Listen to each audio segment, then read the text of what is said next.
m'appelle Stéphane Cotin. Alors moi, je suis responsable de l'équipe de recherche Mimesis, qui est une équipe de recherche INRIA. À la base, j'ai une formation en informatique et en mathématiques appliquées. J'ai fait ma thèse à l'INRIA et depuis, en fait, on s'intéresse à développer des jumeaux numériques pour la médecine. Donc, dans l'équipe, on développe des outils qui mélangent mathématiques et informatique pour les médecins, soit pour les aider à se préparer, à se former avant une intervention, soit pour les aider à préparer une chirurgie complexe, soit pour les aider directement dans la salle d'opération, au travers par exemple de réalité augmentée.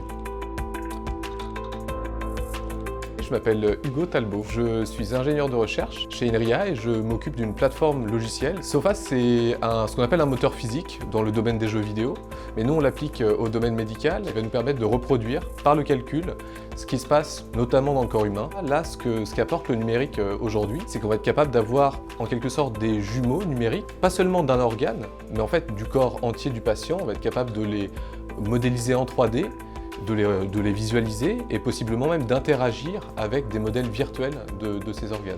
Alors ce qui est spécifique à ce qu'on fait dans l'équipe, c'est que justement on crée ces fameux jumeaux numériques qui sont à l'image de chaque patient. Chaque humain est différent et les organes aussi de ces personnes sont différents. Dans notre travail, il y a toute une partie très importante de modélisation spécifique à chaque personne. Ça va nous permettre derrière d'avoir des outils pour les médecins qui sont plus précis parce qu'ils vont vraiment correspondre à chaque patient. Dans le cadre de ma thèse, on a essayé de proposer une méthode innovante pour assister le geste percutané, notamment pour aider le praticien à faire ce geste qui est complexe, puisqu'il ne voit pas exactement ce qu'il fait. Et en plus de ça, lors de l'insertion d'aiguille, on a une interaction entre l'aiguille et le tissu qui est complexe et qui est difficilement anticipable. J'ai essayé de proposer une méthode d'insertion robotique dans laquelle le robot se chargera de prendre en compte cette interaction entre l'aiguille et le tissu, et le praticien n'aura plus qu'à dire au robot où placer l'aiguille dans les tissus. Donc la startup Eve, en fait, c'est une solution hybride entre théorie et pratique à destination des chirurgiens débutants et également des gastro-entérologues. Alors notre première application est en endoscopie flexible, donc pour la formation des chirurgiens et des gastro-entérologues. Donc ici l'objectif c'est de pouvoir fournir à distance et donc d'envoyer chez l'étudiant, d'envoyer dans le centre de simulation référent ou à l'hôpital ou à la rigueur n'importe où vous avez une bonne connexion internet ce kit d'entraînement permettant en fait de développer les compétences de la personne qui souhaite se former et surtout d'avoir la possibilité de s'entraîner régulièrement. Et donc on a vraiment pris le parti pris d'avoir quelque chose qui soit attractif et qui donne envie aux gens de revenir sur l'interface, d'y rejouer en choisissant donc cet aspect gamifié, mais toujours en gardant en tête quelle est la compétence clinique qu'on va transmettre en fait aux chirurgiens sur ce qu'on va leur apprendre, pourquoi on leur apprend. Et c'est pour ça que le complément avec l'interface web est très important, qu'on va les raccrocher au niveau des cours avec l'intérêt des compétences qu'ils apprennent, même si elles sont décorrélées d'un environnement réaliste. Ils vont venir sur site comme ils le font d'habitude pour se former, mais ils vont être beaucoup plus à l'aise avec l'outil. On est sur un petit peu une conduite accompagnée en fait en médecine.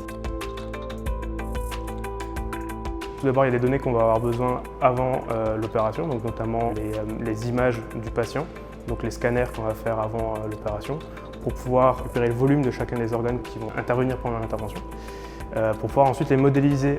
Et ces données-là ensuite vont être utilisées pendant l'opération pour simuler l'interaction entre l'aiguille et le tissu. Et du coup, pendant l'opération, on a encore besoin d'un autre type de données qui seront des images temps réel, comme par exemple des images de fluoroscopie.